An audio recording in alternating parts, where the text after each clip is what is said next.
আর কি এদিকে গিয়ে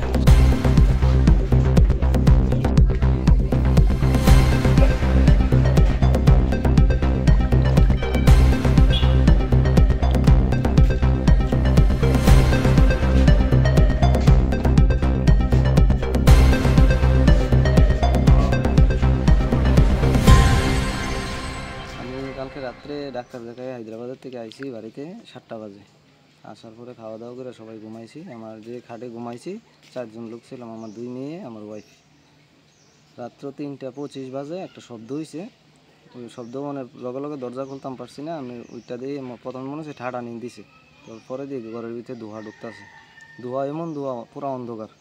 পরে বাজির গন্ধ পাইয়া তখন দাঁড়ানো হয়েছে যে এটা বোম মারছে। তখন বাইরে বাতিজারে ফোন করছি যে কি তার এই শব্দ হয়েছে বাজির। ওইটা দেখি বুম বুম আমার ওয়ালে মারছে।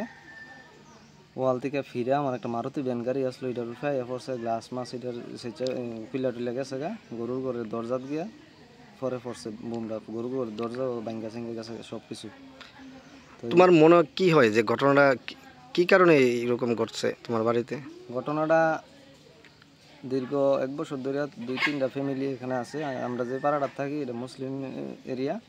এর মধ্যে আমরা 3 ফ্যামিলি আছি এখন বর্তমানে, হিন্দু ফ্যামিলি।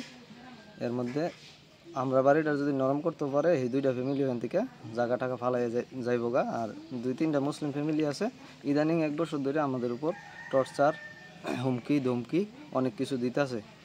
তারা এখন বাংলাদেশের যে ঘটনাটা এই ঘটনাটার মতো করতে চাইতেছে আর কি। আমরা ইন্ডিয়াতেও 2-3টা ফ্যামিলি আছে। আর যে বুমরা এই বুমরা বেশিরভাগ ব্যবহার হইলে বাংলাদেশে। এটা বাংলাদেশে থানা মানার যে লুটপাট হয়েছে এটা বুম, ইন্ডিয়ান বুম না, এটা বড় বুম।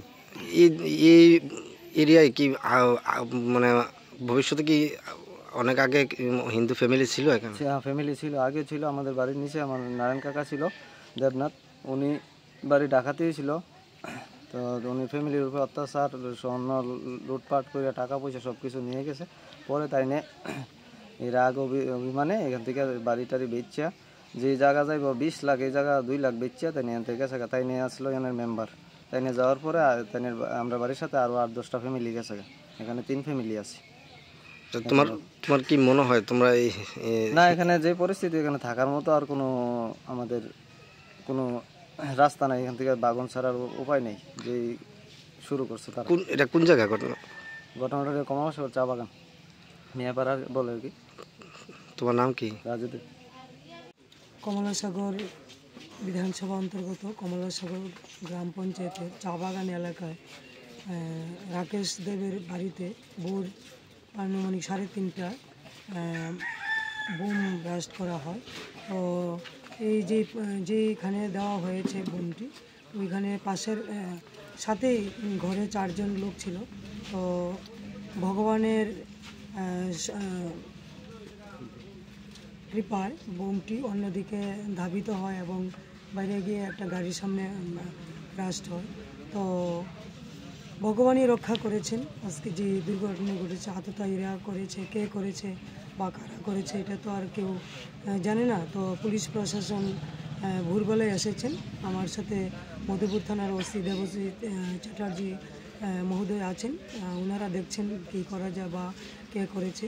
তো আমি যারা এই এলাকার লোকজনরা আছে তারা খুব ভয় পাচ্ছেন। তো পুলিশ প্রশাসন দেখছেন বা তাদের সুরক্ষার জন্য বিএসএফও আছে সীমান্তবর্তী এলাকায়। তো সবাই মিলেই এই এলাকাকে বা আমাদের সীমান্তবর্তী যেহেতু এলাকা, বিএসএফ এবং পুলিশ এবং আমরা জনপ্রতিনিধি হিসাবে এলাকার সব মানুষ এক হয়ে বা এই এলাকাকে যেন সুরক্ষিত রাখা যায় এটাই চেষ্টা হচ্ছে। তো আমি আশা রাখি পুলিশ প্রশাসন এবং বিএসএফ সবাই একযোগে সহযোগে কাজ করবেন বা এই এলাকাকে বা সীমান্তবর্তী এলাকাকে রক্ষা করবেন। বিএসএফ তো সবসময় সুন্দর কাজ করে যাচ্ছেন। তো আমি সবার কাছে এটাই, এলাকাবাসীর কাছেও আমি বিনীত আবেদন রাখবো, পুলিশ প্রশাসন এবং বিএসএফ সুন্দর কাজ করছে, তাদেরও সকলকে সহযোগিতা করতে হবে। সবাই মিলেমিশে আমাদের সীমান্তবর্তী এলাকা বা আমাদের ত্রিপুরা, ভারতবর্ষ বা যারাই দুষ্কৃতিকারী বা যে বাংলাদেশেও যে ঘটনা হচ্ছে চিন্ময় মহারাজজিকে নিয়ে বা এটার যে সুরসুরি আমরা সর্বশ্রেষ্ঠ মানুষ হিসাবে আমরা যেন সংঘবদ্ধভাবে মানব জাতির কল্যাণার্থে আমরা কাজ করতে পারি, সবাই একজোট থাকতে পারি, এটাই আমি সকলের কাছে কামনা রাখছি।